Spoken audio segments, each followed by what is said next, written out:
For my presentation, I'm going to be talking about the impacts of race and prevention and prevalence of breast cancer in African Americans.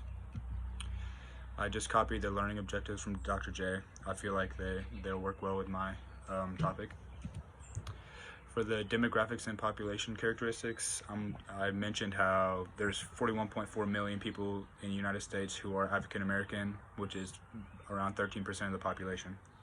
I'm also going to talk about the educational differences between non-Hispanic whites and African Americans, as well as differences in the economic level. For the population health disparity and impact, I'm going to talk about how African American women are 30 to 60% more likely to be diagnosed with stage 2 to 4 breast cancer when compared to non-Hispanic white women. And also, African American women have a 40 to 70% higher risk of getting stage 4 breast cancer. For risk factors and social determinants for health, I'm going to be talking about higher rates of poverty, how they feel that they're discriminated against, like they have no trust or they feel like they aren't treated fairly. And I'm also going to mention lack of insurance.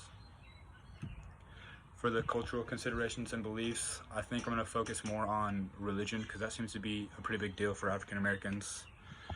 So I'm going to talk about how African Americans rely on religious coping to increase both mental and physical health.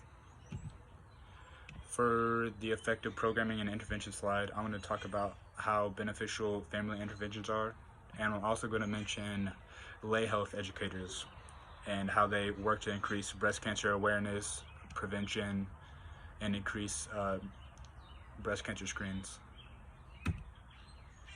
And then the summary, I'm just going to summarize my presentation. I'm going to have a few key points, a few takeaways, and then my reference list.